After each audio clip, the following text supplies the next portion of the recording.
ನಮಸ್ಕಾರ ವೀಕ್ಷಕರೇ, ಬಳ್ಳಾರಿ ಬೆಳಗಾಯಿತು ಚಾನೆಲ್ಗೆ ಸ್ವಾಗತ. ಜಿಲ್ಲೆಯಲ್ಲಿ ಪ್ರತಿನಿತ್ಯ ನಡೆಯುವ ಎಲ್ಲ ಆಗುಹೋಗುಗಳನ್ನು ತಿಳಿದುಕೊಳ್ಳಲು ವೀಕ್ಷಿಸಿ ಬಳ್ಳಾರಿ ಬೆಳಗಾಯಿತು ಯೂಟ್ಯೂಬ್ ಚಾನೆಲ್.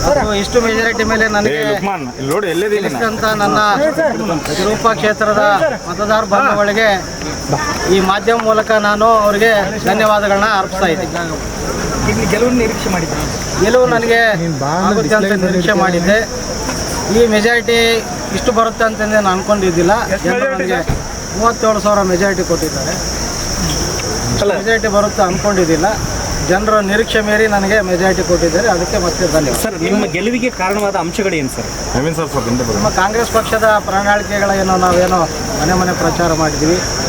ಅದೇ ರೀತಿ ನಮ್ಮ KPCC ಮತ್ತು ನಮ್ಮ ಎಲ್ಲ ಕಾಂಗ್ರೆಸ್ನ ಹಿರಿಯ ಮುಖಂಡರುಗಳು ನಮಗೇನು ಮಾರ್ಗದರ್ಶನ ಕೊಟ್ಟಿದ್ದರು, ಆ ರೀತಿ ನಾವು ಎಲೆಕ್ಷನ್ನಲ್ಲಿ ಜನರಿಗೆ ಏನು ಭರವಸೆ ಕೊಡಬೇಕು ಅವನ್ನೆಲ್ಲ ಕೊಟ್ಟು ಈ ರೀತಿ ವೋಟ್ ಮುಖಾಂತರ ನಾವು ಬರಬೇಕು. ಅಲ್ಲ, ಬಿಜೆಪಿಯಲ್ಲಿನ ಅಸಮಾಧಾನಗಳು ಕೂಡ ಕಾರಣ ಆಯಿತು ಅಂತ ಅವ್ರ ಪಕ್ಷದಲ್ಲಿರುವಂಥ ಪಕ್ಷದ ಬಗ್ಗೆ ನಾವು ಮಾತಾಡೋಕ್ಕೆ ನಾನು ಇಷ್ಟಪಡೋದಿಲ್ಲ. ನಮ್ಮ ಒಂದು ಕಾಂಗ್ರೆಸ್ ಪಕ್ಷದ ಏನು ಪ್ರಣಾಳಿಕೆಗಳೇನಿತ್ತು ಮತ್ತು ನಮ್ಮ ಒಂದು ಮುಖಂಡರುಗಳ ಸಲಹೆ ಸೂಚನೆಗಳೇನಿತ್ತು ಅದನ್ನು ನಾವು ಪಾಲಿಸಿ ನಾವು ನಮ್ಮ ನಮ್ಮ ವಿರೂಪ ಕ್ಷೇತ್ರದ ಅಭಿವೃದ್ಧಿಗೆ ನಾನು ಹೆಚ್ಚಿನ ಆದ್ಯತೆ ಕೊಡ್ತೀನಿ. ನನ್ನ ಸರ್ಕಾರದಲ್ಲಿ ನನ್ನ ಕ್ಷೇತ್ರಕ್ಕೆ ಎಷ್ಟು ಸಾಧ್ಯವಾಗುತ್ತೆ ಅಷ್ಟು ಅನುದಾನ ತಂದು ಕಾರ್ಯಕ್ರಮಗಳನ್ನ ಮಾಡಿ. ಸರ್, ಈಗ ಸಚಿವರಾಗಕ್ಕೆ ಏನಾದರೂ ಇದೆಯಾ ಸರ್ ಆಕಾಂಕ್ಷೆ?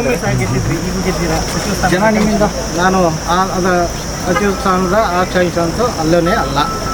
ಜನ ಅಂದರೆ ಏನು ಮಾಡ್ಬೋದು? ನನ್ನ ಒಂದು ಮಂತ್ರ ಬಂದು ಶಾಂತಿ ಮಂತ್ರ. ನನ್ನ ಒಂದು ಕ್ಷೇತ್ರ ಶಾಂತಿಯುತವಾಗಿರಬೇಕು. ನನ್ನ ಸ್ಲೋಗನ್ ಬಂದು ಅಭಿವೃದ್ಧಿಯೇ ನನ್ನ ಧ್ಯೇಯ. ಸರ್, ಒಂದು ವೇಳೆ ನೀವು ಸೀನಿಯರ್ ಇದ್ದೀರಿ, ಸಚಿವ ಸ್ಥಾನ ಅಂದರೆ ನೀವು ಒಪ್ಕೊಳ್ತೀರಲ್ವಾ? ಆಕಾಂಕ್ಷೆ ಅಲ್ಲ ಅಂತ ಹೇಳಿದರೆ ನಾನು ಆಕಾಂಕ್ಷಿ ಅಲ್ಲ. ಹಾಂ ಸರ್.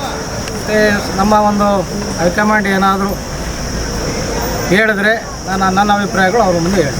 ಬಳ್ಳಾರಿಯ ನಿರಂತರ ಸುದ್ದಿಗಾಗಿ ಬಳ್ಳಾರಿ ಬೆಳಗಾಯಿತು ಚಾನೆಲ್ನ ಸಬ್ಸ್ಕ್ರೈಬ್ ಮಾಡಿ ಹಾಗೂ ಬೆಲ್ ಐಕಾನ್ ಒತ್ತಿ.